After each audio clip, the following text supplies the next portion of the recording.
This episode is sponsored by Petra Culp.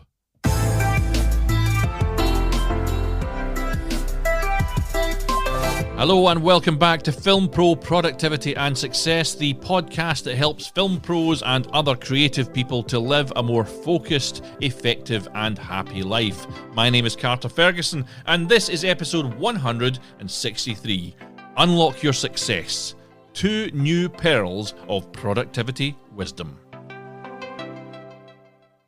Well, I normally start with a quote in here, but I just thought I'd explain first of all that this episode should have been out this time last month, but a number of things got the better of me, and season 14, of which this was meant to be the first episode, has had to be delayed. But have no fear, although I've had a lot of work on, I have got most of it behind me now, and I am sitting down now to record this, the first of 3 special, well, they're not so special, just bonus, I suppose, in-between episodes that will sit between season 13 and at some point in the near future, season 14 of the show. Always worth mentioning, I figure, for those of you interested in marketing and promotion, is that episodes that feature a number like this one, Unlock Your Success, 2 new pearls for productivity wisdom, nearly always seem to do better than those that don't. So with that in mind, the next episode that you're going to get next week is called the Overwhelm Escape Plan. I'll say that again. It's called the Overwhelm Escape Plan, 15 proven strategies to regain control. And the final in-between episode is called Rise Above the Rest, 4 laws to boost your performance. And I could probably have called that 4 productivity laws to boost your performance, but these titles are starting to get kind of long. I've been trying to create titles which are liked by the online algorithms, the social media, Google, etc., and that's why these titles are getting a little bit longer than they used to be. Simply, this is down to SEO, etc., but I think it probably does give you a better idea of what you're going to be listening to if you tune in. Anyway, I've created several of these productivity pearl shows in the past, and I think these also do well because they're accessible and immediately applicable to those of us that are struggling through our own life and work and seeking shortcuts to success, or even just for guidance in a world for which there is no blueprint. Today's first pearl I have applied often to my own life and work, and it's a very simple one. It's money saved is money earned. And another variation on this that you might be more familiar with is a penny saved is a penny earned, but it's the same thing, and I'm sure we all know it's very easy to get caught up, especially with online purchases these days, in spending. But when we cut back on costs and stash our cash, we're not just saving money, we're basically making it. And if we are smart about our expenses, and we are across our finances month to month, day on day, we are setting ourselves up for a more secure financial future. Paying attention to your outgoing expenses is crucial for several reasons. Expenses add up. Small, seemingly insignificant expenses can quickly add up over time. And keeping track of these costs can help you to identify areas where you can cut back and save money. And by controlling outgoing expenses, we can reduce our reliance on credit and avoid falling into debt. And this can also help us, of course, to pay off existing debts faster. And all of that, of course, helps us in building our savings. Saving money requires discipline and often involves cutting back on unnecessary expenses. So if you're across them, you will build your worth. Monitoring these outgoing costs can free up more money to put towards savings or other investments. And in order to get into this as a start-off point, I suggest that you do a brain dump and go through all of your bank ins and outs and see where your money is going. It requires a bit of time and effort. Those of you that are freelancers out there are probably already doing this and spotting stuff, but the payoff, pun intended, is money in the bank, literally. I apply this adage to my own finances regularly, and I've saved a lot of money, particularly on things like catching and cancelling unused subscriptions. And I've mentioned this sort of thing before, specifically talking about renewing insurances, etc., or automatically renewing insurances, I should say. And these really are just scams run by big tech and big insurance to 100% ensure that the unwary amongst us, the tired, the busy, the more creatively minded people like you will fall foul of their underhanded trickery. Always remember that these companies are not out there. They're not there to help you. The customer just is no longer always right. They're no longer valued except in one way. These big businesses, they look at us like cattle. They look at us as cash cows. And if we're not extremely wary, they will continue to dip their hands into our bank accounts and take whatever inflated, auto-renewed subscription costs they want to name. So that's one obviously I'm feeling particularly passionate about, because I have been done over several times, and in this day and age it is just getting harder and harder to catch these things because they're all happening digitally. And one smaller example of this sort of thing, which I'll just chuck in here as well, of how to easily save money, would be stopping buying coffee when you're out and about. And I'm mentioning this one as I went to see my friend Ross the other day. We were doing some grading and we were transferring some footage, and I said, let's go out and get a coffee. Literally just to kill 20 minutes, it cost me 15 quid. So I got a hot chocolate, I think Ross got a coffee, we got 2 biscuits, and it was £15. Daylight bleeding robbery. So, you know what I mean? If you're across these things, if you're making your packed lunch rather than buying food every lunchtime, that is all going to end up as money in the bank, and money saved is money earned. Do not save what is left after spending, but spend what is left after saving. Warren Buffett, unquote. The next one up today, the second in my pearls of wisdom for this show, is the perfect is the enemy of the good. The perfect is the enemy of the good.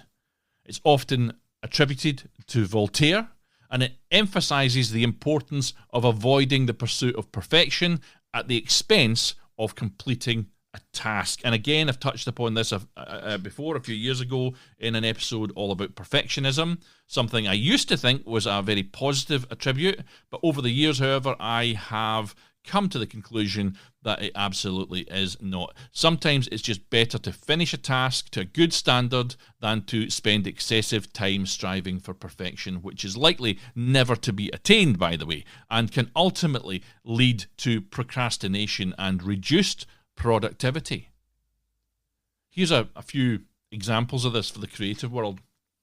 Creative filmmakers like myself often spend countless hours trying to make flawless representations of our work, and this fixation on perfecting every detail can cause us to miss out on new opportunities, to delay the completion of our work, or very often never complete our projects at all. I mean, the number of filmmakers I can name in Scotland with incomplete projects is really quite significant.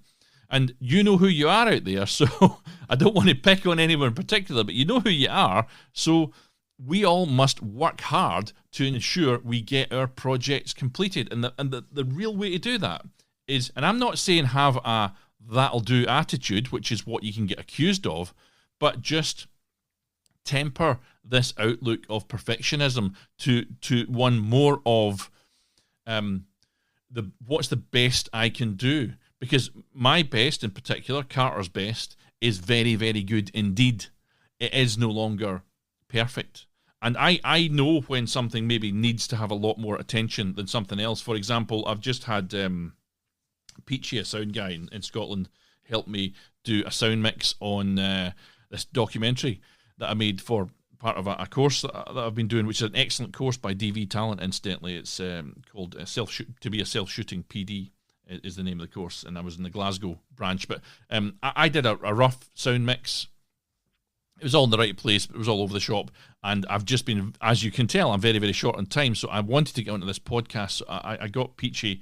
I hired Peachy to do a sound mix for me, and he was sending me messages a couple of days ago saying, "Oh, can you send me this bit of sound and that bit of sound, because I can do better if I do this." And I was like, well, I don't think you need to go to that level of detail on this, Peachy, because not to put down the work or the course or anything like that, this is really just an exercise, and I've learned quite a lot from it already, so don't worry about these details. And that allowed him to finish it quickly. It meant I didn't have to spend time going into the edit and sending him these little bits and bobs, and he is sent me the completed sound mix that he's done now. I've listened to it about 25 minutes ago, and to me, it sounds fantastic.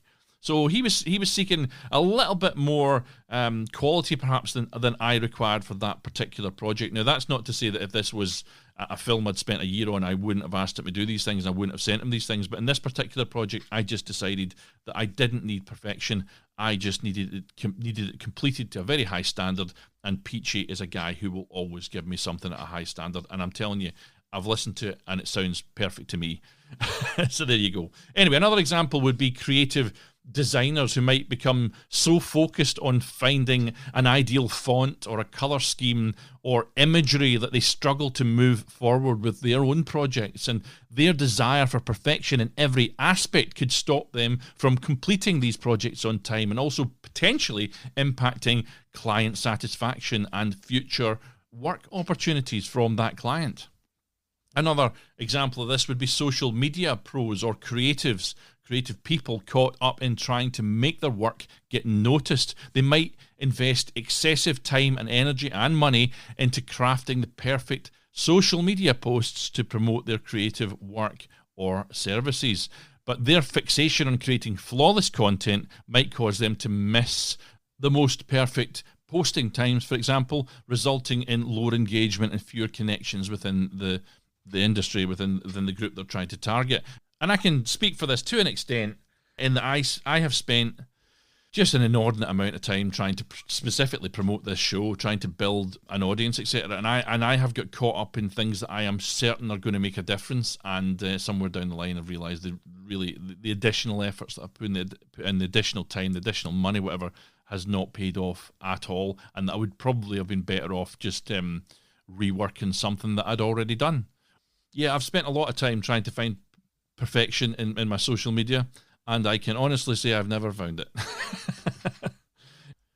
Just remember that striving for unattainable perfection can hinder your progress and lead to missed opportunities on your creative journey. So to overcome perfectionism, you really need to set realistic expectations for yourself and prioritize your progress. Seek feedback from others. Practice self-compassion. That is, don't be too hard on yourself when something doesn't work. And reframe any of those negative thoughts that start creeping in into more positive ones.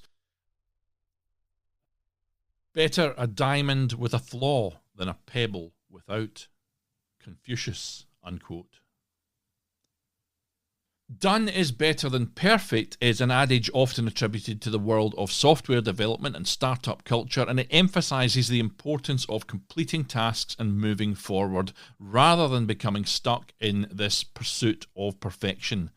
Done is better than perfect encourages taking action and learning from experience, highlighting that a completed project, even with imperfections within it, is more valuable than an idea that never comes to fruition due to unattainable standards. There's a quote again I've used often, and it is the first draft of everything is shit. And the thing is, when you're preparing a creative thing from the ground up, you have to do a first draft somewhere along the line. If you're so frightened that your first draft of something, whether it's a picture or a script or an edit or whatever, is going to be criticized by others, that it's going to affect your reputation and that people are going to think less of you, you're probably never going to release that thing to the world. You've kind of got to get over in the creative world that putting something out there that's not perfect will at least allow you to rework it. That's kind of the point as well. I think that's the done is better than perfect from the software world is getting on about. So if you're a creative, get something done, get a first draft done, let it be not very good, improve it on the next one. Same with an edit, same with a sound mix, same with anything like this, okay? But that's a really, really good one. Just going back to what it was, the perfect is the enemy of the good was the second one there. And that is the end of this episode. I had been doing these Pearl shows in groups of threes, by the way, but listening back, I sometimes felt that it was just too much information for people. Perhaps even I should have done this one as 2 mini episodes rather than one single episode with 2 parts to it.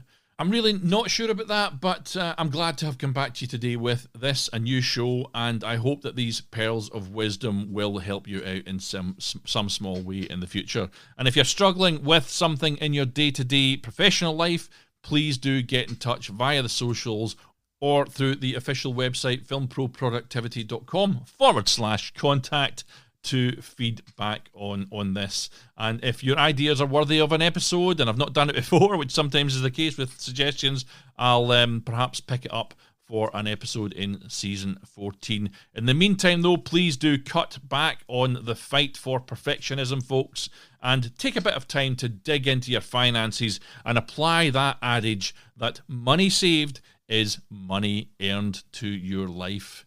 In next week's show, I'll be going into the overwhelm escape plan. So if overwhelm is something you have been struggling with, then please join me there for more actionable advice, tips, and tricks. I'll end today with the words of Leo Tolstoy, who said, "If you look for perfection, you'll never be content."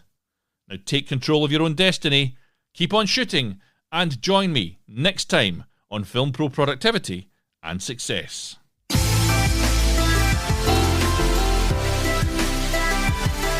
The music that you can hear right now is Adventures by Ehumitsu.